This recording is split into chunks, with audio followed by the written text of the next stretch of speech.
Hola amigos, bienvenidos a este programa dominical dedicado a un autor, normalmente un autor del mundo literario, su obra, su tiempo, que esta vez voy a dedicar a uno que muy probablemente un buen número de ustedes, si son siquiera aproximadamente de mi edad, han leído en algún momento.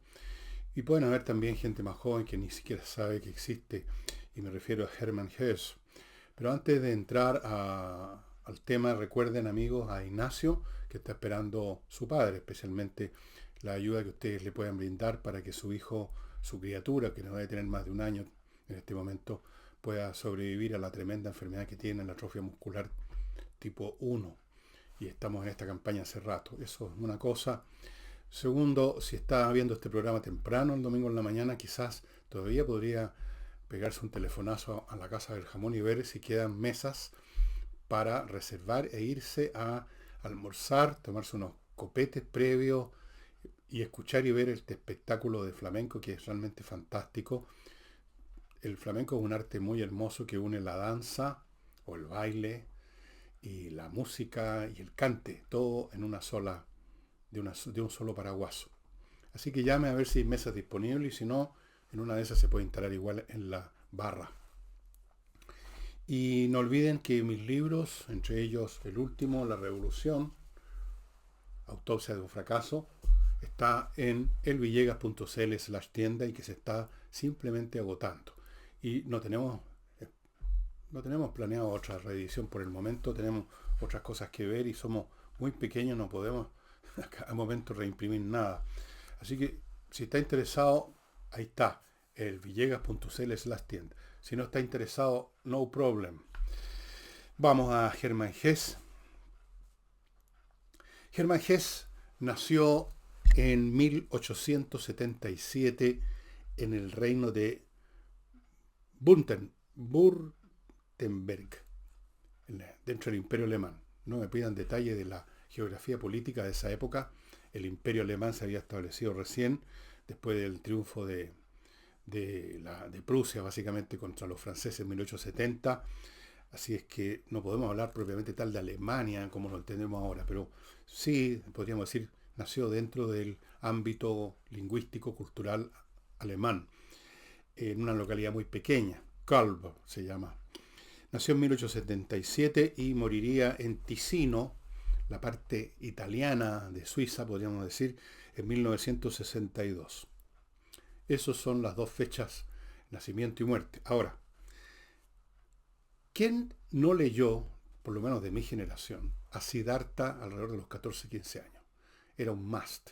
Ese era un libro que había que leer. Era un libro que nos estaba esperando. Era un libro especial. Y luego cuando éramos un poco mayores, ¿quién no leyó El lobo estepario? Stephen Wolf. Wolf. Perdonen mi pésimo alemán. Stephen Wolf, El lobo estepario, el lobo de las estepas. Y algunos quizás también leyeron un libro muy curioso, muy interesante, la última novela que escribió, El juego de Avalorios, o para decirlo en latín, el Magister Ludi, el maestro de los juegos. Un libro muy interesante. Escribió Hermann Hesse en su vida mucha poesía, eh, novelas que vamos a ir viendo, historias más pequeñas, y en algún momento de su vida incluso se dedicó a pintar. Era un hombre nacido en un ambiente muy espiritual, muy religioso, con ese espiritualismo que en tiempos modernos el catolicismo no conoce. El catolicismo es una religión más de ceremonias, de actos externos, de ir a tales o cuales misas, de celebrar la Semana Santa y cosas como esa, en iglesias ricamente dotadas, doradas, con pintura. Y el protestantismo, en todas sus vertientes, y desde luego el puritanismo, es una religión donde todos esos elementos están bastante de lado, casi no existen, y la cuestión central ahí es la introversión, buscar lo que uno es, lo que uno vale, si merece o no salvarse en el otro mundo o está ya condenado. Y tiene algo de muy atormentado el protestantismo. Y por esa razón, por ese espíritu, que busca saber sin saberlo si uno está salvado o no, porque existe la teoría de la predestinación, uno del principio de los tiempos está condenado, salvado y uno no tiene idea. explica muchas cosas de la conducta de las culturas empapadas por la religión protestante, por alguna versión del protestantismo. De eso escribió Weber, un libro muy importante que se llama La ética protestante y el espíritu del capitalismo. Pero volvamos a Hesse. Fue en un ambiente muy religioso, muy espiritual, era un hombre muy introvertido, con un carácter extremadamente fuerte, eh, al punto que en algún momento, cuando tenía apenas 4 años, la mamá de, de Hess le escribió a su padre, al padre de Hess, que estaba en alguna otra localidad en ese momento, diciéndole que era tan potente el espíritu de este niño, tan fuerte su intelecto, que no se podía imaginar qué sería de él, qué podría llegar a ser si no estuviese bien formado ahora durante su niñez. Como ocurre con casi todos los escritores, como lo hemos visto a lo largo de este programa, fue muy importante para él el que hubiese alguien que le diera acceso a una biblioteca. Y en este caso fue su abuelo, un señor llamado Hermann Gundert, que era un tipo, no era un tipo común y corriente, era doctor en filosofía y era capaz de hablar, escribir y leer, qué sé yo, varias lenguas, de luego latín, griego, como mucha gente educada de ese siglo por lo demás. Y él lo estimuló a leer y le abrió la puerta de su biblioteca, que era una biblioteca importante, rica, repleta de obras de teología, de filosofía y de los grandes autores alemanes, por supuesto, Goethe, Schiller, Lessing, etc. Pasó por varios colegios, no le iba muy bien en ninguno, no por un tema académico, sino por un tema de carácter. No se ajustaba al medio, era un hombre muy introvertido, muy buscador, muy alejado, digamos, de lo que podríamos llamar el promedio, del escolar promedio. Y entonces lo pasaban de un colegio a otro. El año 91, o sea, cuando tenía 4 o 5 años, 4 o 5 años, no, 14 años, quiero decir, unos 14 años, lo metieron a un seminario evangélico, pero duró muy poco también ahí. Eh, los- Se salió, se fue se arrancó, se fue al campo, lo encontraron, lo metieron entonces en otro montón de colegios. Y en un momento dado, llegado el caso, se le consideró que estaba realmente enfermo y se le metió en una institución psiquiátrica. Estamos hablando de un cabro de 15 y 6 años. Era absolutamente demasiado distinto al promedio y los jóvenes, los niños, demasiado distintos al promedio, siempre tienen problemas, desde luego no se ajustan nunca a sus compañeros, por lo tanto no les gusta la vida de colegio y muchos de ellos pasan de colegio en colegio o pasan en un solo colegio pero lo pasan pésimo. Así es que ahí tenemos a Hermann Hesse mostrando desde niño una fortaleza y una fuerza, una pasión de su temperamento y un intelecto impresionante. Como también les he mencionado en varias oportunidades ya, no siguió ninguna carrera, no le interesaba el asunto de meterse a estudiar algo y convertirse en profesional de eso y vivir y morirse ejerciendo una profesión. No es del carácter de casi ningún escritor y no lo era de Hermann Hesse. Así que muy pronto empezó a meterse en actividades laborales. Estamos hablando de un jovencito y trabajó en varias cosas, en montones. En un momento dado, mecánico. Hizo un aprendizaje de mecánica. Después comenzó a trabajar, y esto ya estaba bastante más cerca de su gusto y de su carácter, en una librería. Estamos hablando del año 1895. O sea, estamos hablando de un chico, todavía un muchacho. Leyó en ese periodo mucha teología, mucha mitología griega, incluso hizo en algún momento una traducción al alemán del griego, sabía griego ya, y a todos los grandes autores alemanes que les he mencionado, y otros más que fue leyendo a medida que, siendo un poco mayor, tenía acceso a otra literatura. Y en un momento dado, una amiga de él, casada con un impresor, convence a su marido impresor que le publique, esto es 1899, un libro de poesía que fue un completo fracaso. se editaron 600 ejemplares y se vendieron 54, nunca más se reimprimió. Pero él era escritor, se sentía escritor, ya estaba escribiendo y no sé cómo habrá sufrido, experimentado ese primer fracaso, desde luego no le debe haber gustado mucho, pero siguió adelante y finalmente rompió el maleficio que siempre rodea, casi siempre, a los primeros escritos de los autores, con un libro que se hizo bastante popular que se llamó Peter Camenzind, que de algún modo, y esto es muy importante en la literatura, entró en sintonía con la mentalidad de los jovencitos que leyeron ese libro.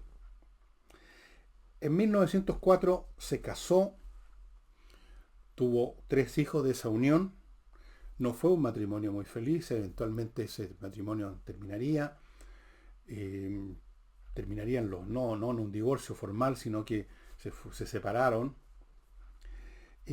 Viajó a Italia, en otro momento viajó a Oriente, estuvo en Sri Lanka, en Sumatra, Borneo, Indonesia, porque ya en esas muchas lecturas había conocido una filosofía que para él fue muy importante, que es la filosofía de Buda, el budismo, que es una filosofía enormemente interesante.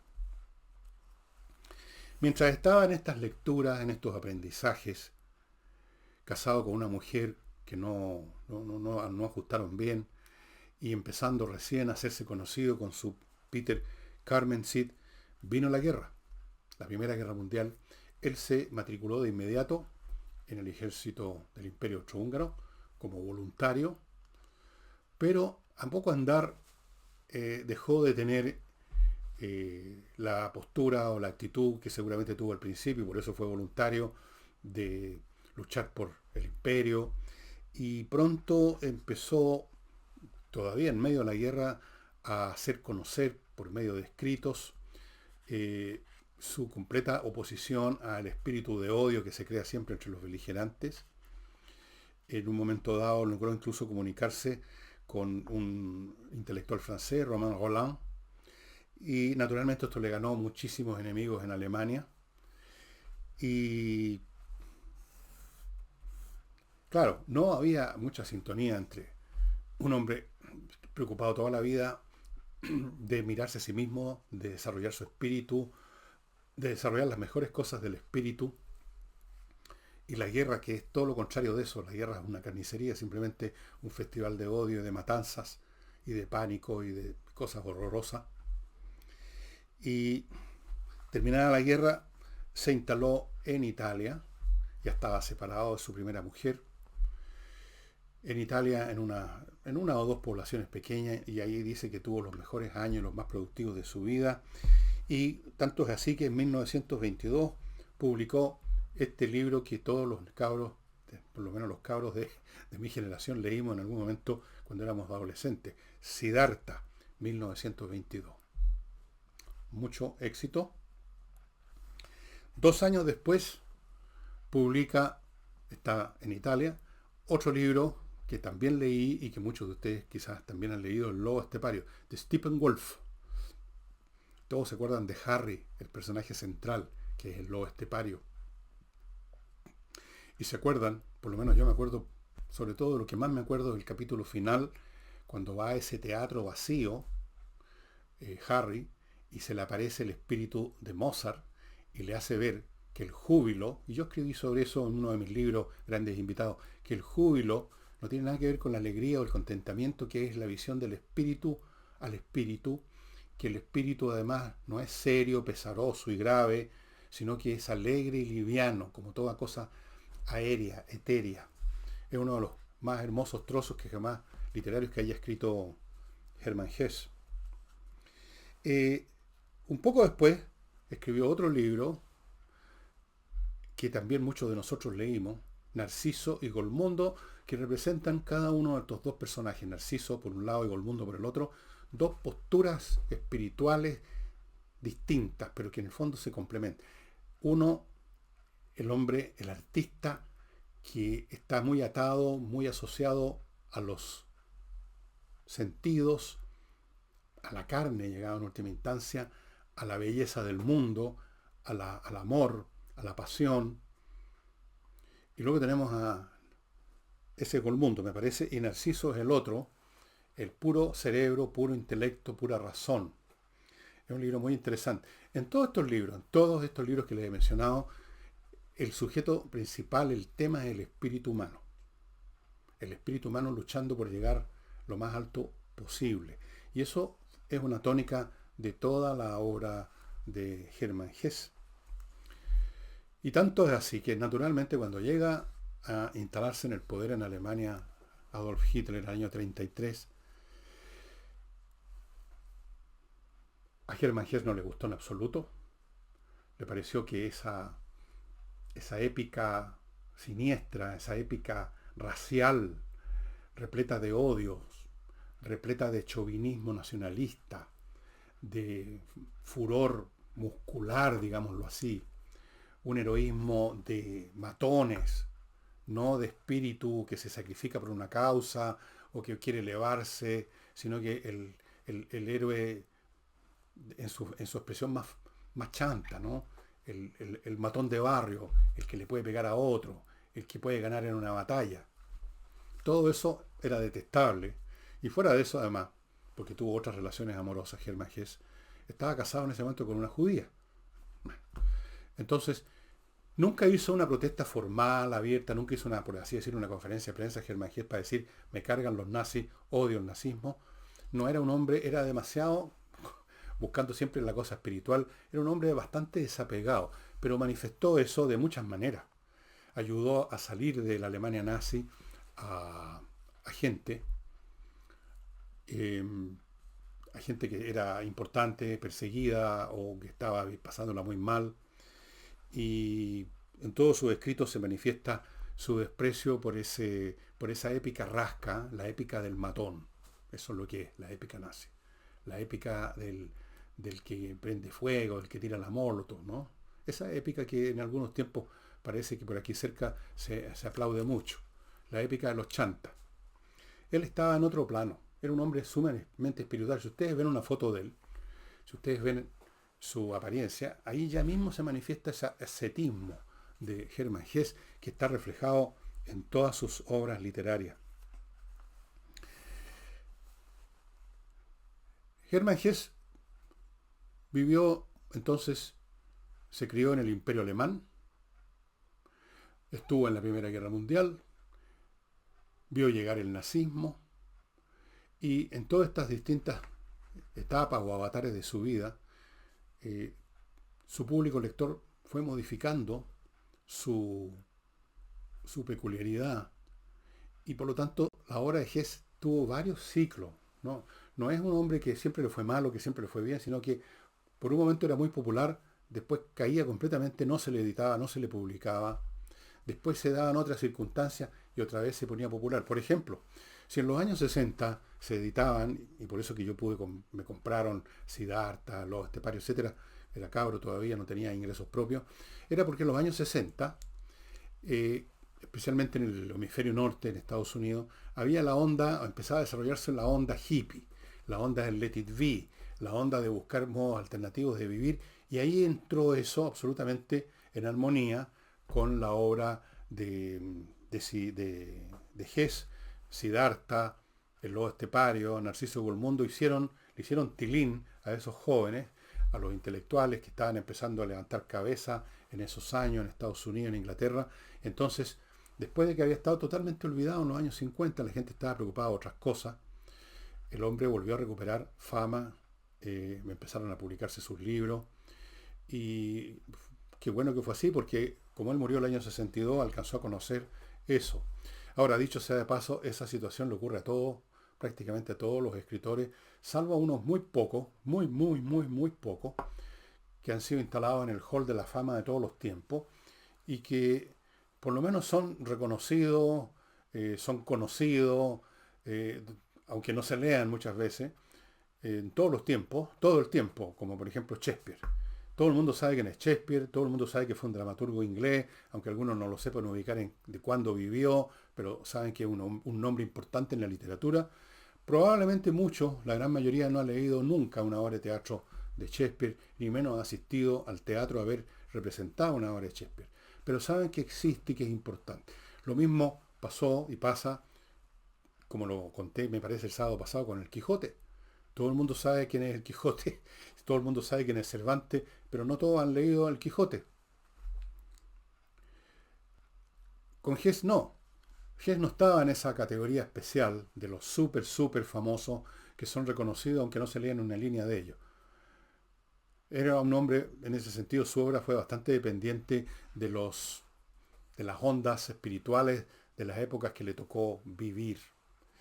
Y ustedes se preguntarán, quizá es hoy leído. Les cuento después de recordar, amigos, a uno de los auspiciadores de este programa, que es Oxinova. Esto que mezclado con un litro de agua, porque aquí hay un polvito acá adentro, se convierte en una colonia de bacterias que destruyen los malos olores, porque esas bacterias destruyen las bacterias que producen los malos olores. Hay una especie de guerra, estas bacterias ganan, se acaban las bacterias del mal olor, se acaba el mal olor. Se puede usar de muchas maneras, echándolo así, vertiéndolo tal cual como líquido, se puede vaporizar en extensiones mayores, tiene una multitud de usos. Ahí donde hay un mal olor, usted lo va a liquidar con Oxinova. Y el otro auspiciador, tenemos otro auspiciador más, dos auspiciadores más por el momento, Climo, la empresa chilena de climatización, que les recuerda que este verano va a venir realmente grosso, tal como está ocurriendo en el hemisferio norte, donde la gente se cae muerta en las calles, poco menos con el calor. Estamos viviendo ya episodios apocalípticos por el cambio climático, así que vaya preparándose, y prepararse significa ya ir adquiriendo estos productos, porque cuando llegue el momento del calor y usted diga voy a comprar estos artefactos, voy a entrar a mi Climo, ya va a haber una cola interminable. Hágalo ahora y aproveche la oferta además de la mantención gratuita a los 6 meses del equipo que compre. Y no olviden, amigos, espacioajedrez.com, que inicia en muy pocos días más sus cursos en agosto, cursos de ajedrez para todo tipo de jugadores, para todo tipo de edades, cursos con un precio muy ridículo, 6 cuotas para pagarlo, se dan por internet, los cursos por Zoom, usted lo sigue en directo, digamos, y para las 10 personas, se van a sortear 10 premios entre quienes se matriculen diciendo que vieron este programa o que vieron de este curso por este programa, digamos, eso es más exacto, y se van a sortear varios premios. Usted puede elegir cuál quiere, si gana o el reloj digital o el libro Mis primeros jaques para la gente que no sabe nada, especialmente los niños, o un tablero estupendo, plegable, de tamaño torneo, que se llama, muy bonito, muy bien hecho, con muy buenas piezas. Usted elige, si gana el premio, elige cuál de estas tres cosas quiere. Y la pregunta era, ¿se está leyendo hoy en día Hermann Hesse? Yo creo que no, no lo sé, no he hecho una encuesta. Ni siquiera sé si están en las vitrinas, en las librerías, pero a las personas que leyeron a Hermann Hesse de jóvenes, de adolescentes, de adultos jóvenes por último, yo les digo que vale la pena leerlo de nuevo. Vale la pena, es como un baño, es como lavarse, es como salir de todas las bajezas, pequeñeces en que nos vamos cubriendo a lo largo de nuestras vidas cotidianas, especialmente en tiempos como los que vivimos. Es recordar que existe otro mundo, otro nivel de vida y que se puede acceder a él si se hace un esfuerzo. Y para los que no lo han leído nunca, con mayor razón, van a entrar ustedes a un mundo donde corre, por así decirlo, una brisa fría y purificante. Fuera de eso, son libros entretenidos, las historias de Narciso y Golmundo, por ejemplo, todas las peripecias mundanas de Golmundo, el lobo estepario, este hombre que llega a una pensión en Alemania, un tipo raro, bueno, un lobo estepario, un tipo que no tiene vida social, que busca algo, y tal vez lo encuentra en ese último capítulo cuando va a ese teatro y se encuentra con Wolfgang Amadeus Mozart.